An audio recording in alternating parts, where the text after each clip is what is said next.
WBCS group B officer salary নিয়ে গুরুত্বপূর্ণ update. এখানে দুটো স্যালারি দেখাবো। 20% ডিএ বাড়লো, নিউ স্যালারি কী হবে? 7th পে কমিশন অনুযায়ী নিউ স্যালারি কী হবে?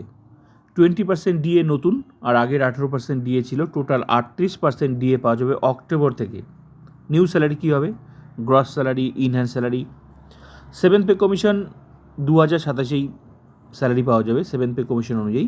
তখন নিউ স্যালারি কী হবে, মানে সম্ভাব্য স্যালারিটা কী হতে পারে সেটা ডিটেলসে দেখাবো। তো দেখে নেওয়া যাক নতুন চাকরিজীবীদের বেতন এবং পুরনো চাকরিজীবীদের বেতন 38% ডিএ নিয়ে।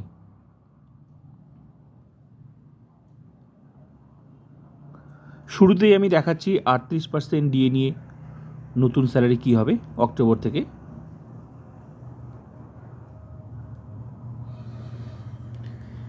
বেসিক পে 56,100 টাকা চাকরির শুরুতেই পাওয়া যাবে। প্রতি বছর 3% হারে বাড়বে বেসিকটা। ডিএ 38% অক্টোবর থেকে পাওয়া যাবে, আগের 18 আর নতুন 20, টোটাল 38% পাওয়া যাবে অক্টোবর থেকে। নতুন স্যালারি শুরু হবে। তো 38% ডিএ হচ্ছে বেসিকের, তো টাকাটা হচ্ছে 21,318 টাকা পাওয়া যাবে ডিএ হিসাবে। এইচআরে 12% পাওয়া যাবে, এটাও বেসিকের, 6,732 টাকা। আর পাওয়া যাবে এমএ মেডিকেল অ্যালাউন্স 500 টাকা পাওয়া যাবে। তো সব কিছু মিলে যোগ করে যে স্যালারিটা হচ্ছে সেটা হচ্ছে 84,650 টাকা। পুরো টাকাটা পাওয়া যাবে না, এখান থেকে কিছুটা টাকা কেটে নেবে, পিট্যাক্স কাটবে, 200 টাকা কাটবে, তারপর কেটে নিয়ে বাকি টাকাটা অ্যাকাউন্টে আসবে। 84,450 টাকা ইনহ্যান্স স্যালারি। আর মানে অক্টোবর থেকেই 38% ডিএ নিয়ে নতুনদের স্যালারি হবে এটাই। তো পুরনোদের কী হবে? তো নতুনদের যদি এটা হয়, পুরনোদের অনেক বেশি হবে, কারণ বেসিকটাও আলাদা আলাদা। যত বছর চাকরি হবে তত বছর বেসিকটা বাড়তে থাকবে। কিন্তু শুরুতেই গ্রুপ বি অফিসারদের শুরুতেই বেসিক হচ্ছে 56,100, প্রতি বছর 3% হারে বাড়বে। তাহলে আমি দেখাচ্ছি স্ট্রাকচারটা।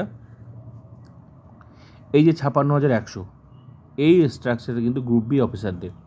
যারা নতুন তারা এটা পাবে 56,100, প্রতি বছর 3% হারে বাড়বে। এই যে বাড়ছে, প্রতি বছর বাড়ছে, যত বছর চাকরির বয়স তত বছর বাড়ছে। তো এই মুহূর্তে যার যত চাকরির বয়স, যে বেসিকটা সেটা 38% করলেই বেরিয়ে যাবে স্যালারি। তার মানে অনেক বেশি স্যালারি হচ্ছে, কারণ বেসিকটা তো বাড়ছে প্রতি বছর, কারো 5 বছর, কারো 6 বছর চাকরি। তো যার যত চাকরির বয়স সেই শাড়ির বেসিকটা 38% করলেই বেরিয়ে যাবে স্যালারি কত হচ্ছে। তার মানে অনেক বেশি স্যালারি হচ্ছে পুরনোদের। ক্লিয়ার? এবার হচ্ছে 7th পে কমিশনের সম্ভাব্য স্যালারি।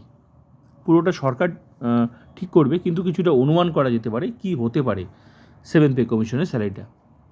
তো আমি দেখাচ্ছি, এই যে চাকরির শুরুতে যে বেসিকটা আছে না 56,100, এটার সাথেই গুণ হবে, যেটাকে বলা হচ্ছে ফিটমেন্ট ফ্যাক্টর। তো কত হতে পারে 7th পে কমিশনে, তার জন্য এই হিসাবটা দেখলে একটু সুবিধা হয় বুঝতে, অনুমান করা যেতে পারে। যদিও পুরোটা সরকারের উপর ডিপেন্ড করছে, ঠিক তো সরকারই করবে, কিন্তু কিছুটা অনুমান করা যেতে পারে কি হতে পারে।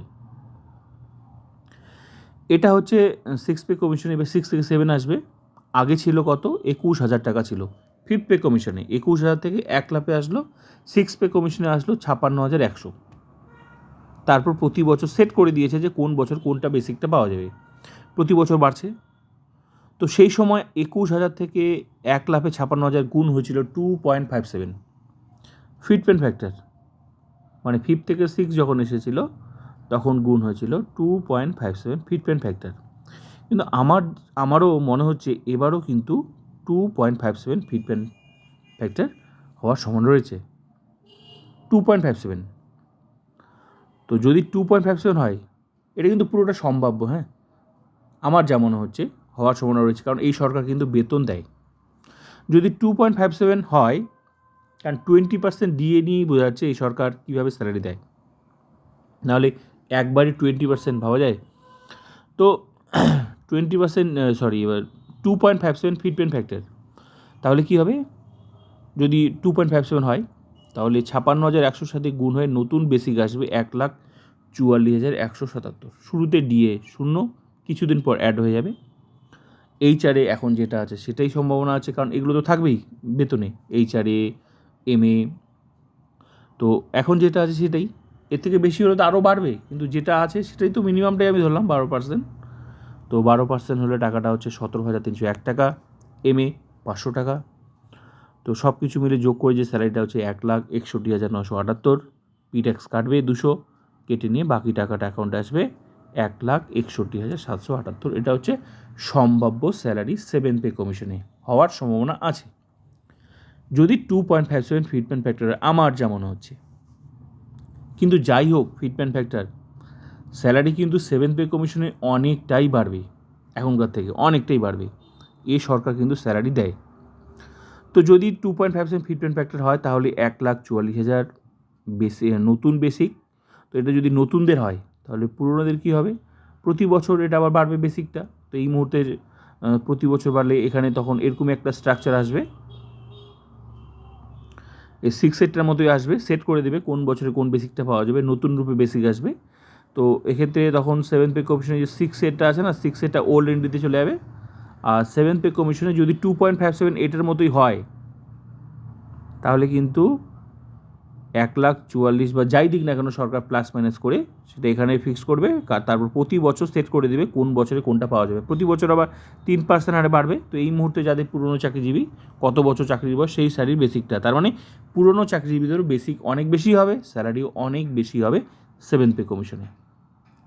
তো এইভাবেই একটা স্ট্রাকচার আসবে 7 পে কমিশনে, যেখানে প্রতি বছর সেট করে দেওয়া থাকবে কোন বছরে কোনটা বেসিক। যত বছর বেশি তত বছর বেসিকটা বাড়বে, স্যালারিও অনেকটাই বাড়বে 7 পে কমিশনে।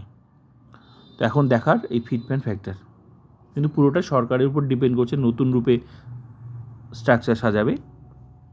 কিন্তু আমার যা মনে হচ্ছে 2.57 হওয়ার সম্ভাবনা আছে, যদিও পুরোটা সরকারের উপর ডিপেন্ড করছে। কিন্তু যাই হোক, এই সরকার কিন্তু স্যালারি কিন্তু ভালো দেয়। দেখা যাক। ভিডিওটা ভালো লাগলে like, comment, subscribe and share.